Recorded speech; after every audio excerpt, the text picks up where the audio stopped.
इस रेमेडी को आप जोड़ों की दर्दों में, यूरिक एसिड की दर्दों में, कमर दर्द में और पट्टों के खिंचाव में इस्तेमाल कर सकते हैं। इस वीडियो में बात करेंगे जोड़ों के दर्द, पट्टों के खिंचाव, कमर दर्द और यूरिक एसिड के सबब से जो दर्दें जिस्म में, जोड़ों में, टांगों में होती हैं, उसके लिए एक बेहतरीन रेमेडी आपको बताएंगे। दर्दों का जो सबसे बड़ा सबब है वो यूरिक एसिड ही हुआ करता है। यूरिक एसिड की बढ़ जाने की मुख्तलिफ वजूहात हो सकती हैं, जैसे कि मोटापे में अक्सर बढ़ जाता है। इसके अलावा मरूसी तौर पर या स्ट्रेस या कुछ आप ऐसी ग़िज़ाएँ खाते हैं जिसकी वजह से यूरिक एसिड जिस्म में बढ़ जाया करता है। इसके अलावा आपके जिस्म में कुछ ऐसे अमराज हो सकते हैं जो यूरिक एसिड के बढ़ाने का सबब बन सकते हैं, जैसे कि kidney disease, diabetes, hyperthyroidism, psoriasis या कुछ इकसाम के कैंसर भी हो सकते हैं। जब यूरिक एसिड जिस्म में नॉर्मल मिकदार से बढ़ जाए तो यूरिक एसिड के क्रिस्टल जोड़ों पर जम जाया करते हैं और दर्दों और सोजिश का बाइस बन जाते हैं। इस रेमेडी के इस्तेमाल से ये क्रिस्टल तहलील होकर जिस्म से निकलने लगते हैं, सोजिश भी ख़त्म हो जाती है और जोड़ों की दर्दें भी ठीक हो जाती हैं। इस रेमेडी को आप जोड़ों की दर्दों में, यूरिक एसिड की दर्दों में, कमर दर्द में और पट्टों के खिंचाव में इस्तेमाल कर सकते हैं। तो चलिए जान लेते हैं ये रेमेडी क्या है, उसको कैसे इस्तेमाल करना है।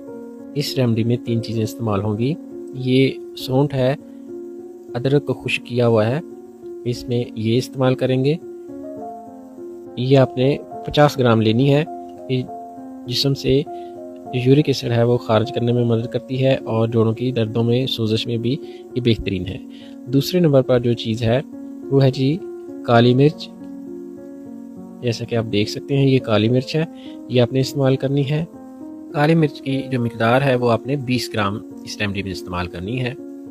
तीसरे नंबर पर जो चीज़ इस रेमेडी में इस्तेमाल की जाएगी उसका नाम सरंजा शीरी है। सरंजा 2 किस्म की होती हैं और इसमें जो इस्तेमाल करेंगे वो सरंजा शीरी हैं। ये एक पौधे की जड़ें हैं जो कि ईरान में पाया जाता है। ये तीनों चीज़ें आपको किसी भी अच्छे स्टोर से या पंसारी से आसानी से मिल जाएंगी। तो सरंजा शीरी भी आपने 50 ग्राम लेनी है। एक बात याद रखने वाली है, जो सरंजा शीरी जिसको आमतौर पर पंजाबी में मीठियाँ सरंजा बोलते हैं, यही आपने लेनी है। जो तलख सरंजा है वो इस रेमेडी में इस्तेमाल नहीं करनी। अब इसका बनाने का तरीका इस्तेमाल का ये है कि इन तीनों चीज़ों का आपने पाउडर बना लेना है, इसका सफ़ूफ तैयार कर लेना है और इसकी जो मिकदार खुराक है वो आप एक काले चने का जितना पाउडर होता है उतना आपने दिन में 3 बार पानी से लेना है। मरीज़ की उम्र के मुताबिक और मरज़ की शिद्दत के मुताबिक इसकी मिकदार खुराक कम या ज़्यादा की जा सकती है। ये एक पेन किलर हर्बल रेमेडी है, आप इसको जिस्मानी दर्दों में इस्तेमाल कर सकते हैं। इस रेमेडी के इस्तेमाल से ना सिर्फ दर्दें दूर हो जाएंगी बल्कि जिस्म के अंदर रुका हुआ रेशा भी पतला होकर जिस्म से खारिज होना शुरू हो जाएगा। इस रेमेडी के इस्तेमाल के दौरान गोश्त, चावल और बादी चीज़ों का परहेज़ किया जाए और पानी का इस्तेमाल ज़्यादा से ज़्यादा किया जाए। बालिग अफराद के लिए इसकी मिकदार खुराक 500 मिलीग्राम सुबह, दोपहर, शाम है। ये थी इन्फॉर्मेशन जोड़ों के दर्द और इसके इलाज के मतलब। इंशाल्लाह मिलते हैं नेक्स्ट वीडियो में। दुआ में याद रखिएगा। अस्सलाम वालेकुम व रहमतुल्लाहि व बरकातुहू।